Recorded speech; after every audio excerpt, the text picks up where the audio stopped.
प्रकाश क्या है ना जी, प्रकाश क्या है। तो देखिए इसका सबसे आसान डिफिनेशन है सॉरी यहाँ पे डबल प्रकाश हो गया। प्रकाश बाह्य भौतिक कारक है जिसके द्वारा हम किसी वस्तु को देख पाते हैं, यानी प्रकाश के कारण ही आप किसी वस्तु को देख पाते हैं, जिसमें दो चीज का होना अनिवार्य है, एक आपका नेत्र का होना अनिवार्य है और एक आपका प्रकाश को होना अनिवार्य है, तभी आप किसी वस्तु को देख पाएंगे। ठीक है, प्रकाश संबंधित इंपॉर्टेंट कुछ आपका पॉइंट है उसको भी हम समझते चलते हैं। प्रकाश एक प्रकार के क्या है विद्यार्थी, ऊर्जा है। प्रकाश एक प्रकार के क्या है, ऊर्जा है ना। प्रकाश एक प्रकार का क्या है, ऊर्जा है। प्रकाश विद्युत चुंबकीय तरंग है। प्रकाश जो होता है विद्युत चुंबकीय तरंग होता है।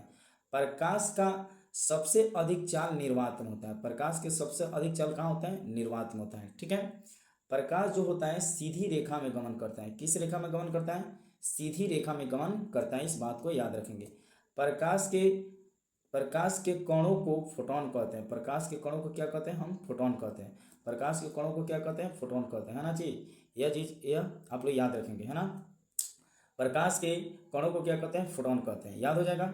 प्रकाश की गति के बारे में सबसे पहले रोमन वैज्ञानिक ने बताया। प्रकाश जो गति करता है यानी इसके बारे में सबसे पहले रोमन वैज्ञानिक ने बताया। यह होता है इंपॉर्टेंट, ये आपके कॉम्पिटेटिव लेवल का पॉइंट है। ठीक है, और समझते हैं। सूर्य का प्रकाश पृथ्वी तक आने में लगभग 8 मिनट 16 सेकंड का समय लेता है।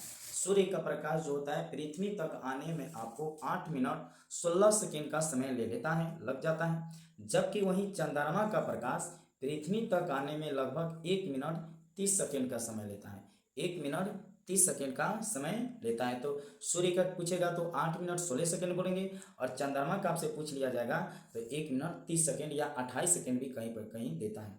तो चलिए अब होता है आपका क्वेश्चन के बारे। पहला आपका क्वेश्चन है, समझेंगे, प्रकाश यानी किरण। सॉरी, पहला आपका क्वेश्चन है किरण किसे कहते हैं, किरण किसे कहते हैं। तो देखिए इसका डिफिनेशन समझिए। प्रकाश के गमन पथ की दिशा को किरण कहते हैं। प्रकाश के गमन पथ की दिशा को क्या कहते हैं, यह किरण होता है।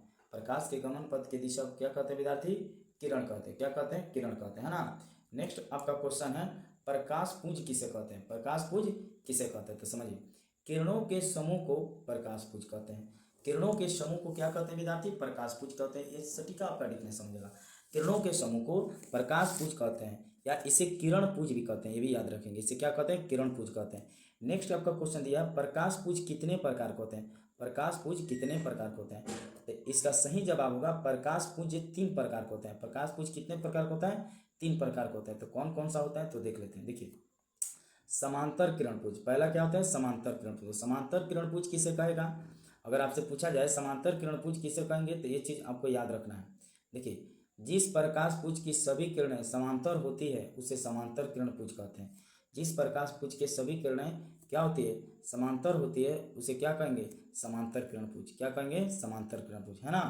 तो देखिए समांतर किरण पुंज हम समझते हैं। देखिए यही है एक दूसरे के समांतर किरण पुंज, एक दूसरे के बराबर होती है, एक दूसरे क्या होती है, बराबर होती है। ये हो गया आपका समांतर किरण पुंज, समझ गया।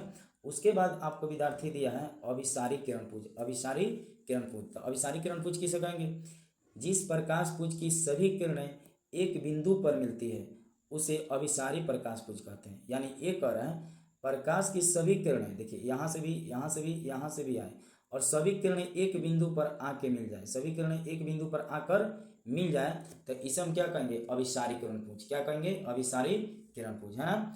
नेक्स्ट आपका क्वेश्चन है अपसारी किरण पुंज किसे कहेंगे। तो अपसारी किरण पुंज जिस प्रकाश पुंज की सभी किरणें एक बिंदु से निर्गत होकर यानी एक बिंदु से निकलकर भिन्न भिन्न दिशाओं में या विभिन्न दिशाओं में फैल जाती है उसे अपसारी किरण पुंज कहेंगे। उसे क्या कहेंगे, अपसारी किरण पुंज कहेंगे। इसको समझिएगा। जैसे कह एक बिंदु से निकल कर, तो ये बिंदु हो गया, तो इस बिंदु से निकलकर भिन्न भिन्न दिशाओं में फैल जाती है। क्या हो जाती है, फैल जाती है, तो इसे हम बोलेंगे अपसारी किरण पुंज। क्या बोलेंगे, अपसारी किरण पुंज। नेक्स्ट समझते हैं। क्वेश्चन आपका दिया है, आपको कुछ इंपॉर्टेंस आपका पॉइंट्स हैं। देखिए यहाँ पे दिया है कुछ पारदर्शी पदार्थों का नामकरण। जिसे पारदर्शी, अपारदर्शी, दीप्त, अदीप्त, ये सभी प्रकाशीय पदार्थ होते हैं, इसके बारे में हम समझ लेते हैं ना। देखिए पहला आपका पॉइंट दिया है विद्यार्थी प्रदीप्त पदार्थ किसे कहेंगे। अगर पूछ दिया जाए प्रदीप्त पदार्थ किसे कहेंगे, तो समझिए वैसा पदार्थ जो स्वयं प्रकाश उत्सर्जित करता है, वैसा पदार्थ जो स्वयं प्रकाश उत्सर्जित करता है उसे प्रदीप्त पदार्थ कहते हैं। जैसे टॉर्च, सूर्य, बल्ब और चंद्रमा। चंद्रमा देखिए, केवल ब्रह्मांड में सूर्य के पास प्रकाश है, लेकिन आप कुछ देर तक मान सकते हैं चंद्रमा भी। तो यह प्रदीप यानी स्वयं पदार्थ या स्वयं प्रकाश उत्सर्जित करते हैं यह सब चीज पदार्थ। उसके बाद आपका पॉइंट दिया है अदीप्त पदार्थ। तो वैसा पदार्थ जो स्वयं प्रकाश उत्सर्जित नहीं करता है, वैसा पदार्थ जो स्वयं प्रकाश उत्सर्जित नहीं करता है उसे अदीप्त पदार्थ कहते हैं। जैसे पत्थर, टेबल, कुर्सी, ईंट इत्यादि। तो स्वयं प्रकाश उत्सर्जित नहीं करता है ना जी। नेक्स्ट आपका क्वेश्चन है पारदर्शी पदार्थ।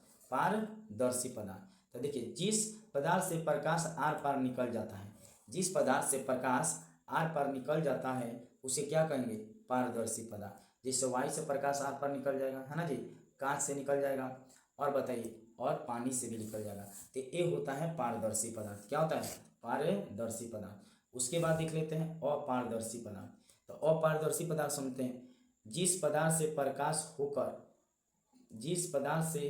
होकर आर पार नहीं निकल पाता है। इसको थोड़ा यहाँ पर गलत लिखा गया, यहाँ पर लिखना चाहिए जिस पदार्थ से प्रकाश आर पार नहीं निकलता है उसे अपारदर्शी पदार्थ कहेंगे। आप इसे सही नोट्स कर लेंगे। हम बोल रहे हैं जिस पदार्थ से प्रकाश आर पार नहीं निकलता है बाबू, उसे अपारदर्शी पदार्थ कहेंगे। उसे क्या कहेंगे? अपारदर्शी पदार्थ कहते हैं। तो यह वीडियो आप लोग को कैसे लगा? अगर अच्छा लगा होगा तो प्लीज़ इस चैनल को बाबू आप लोग सब्सक्राइब कर दीजिए और एक लाइक बटन भी दबा दीजिए। अगर आप लोग देख लिए हैं तो अपने दोस्तों में शेयर भी कर दीजिए। क्या कर दीजिए? शेयर कर दीजिए। ठीक है, मिलते हैं नेक्स्ट टॉपिक के साथ। तब तक आप सभी को जय हिंद,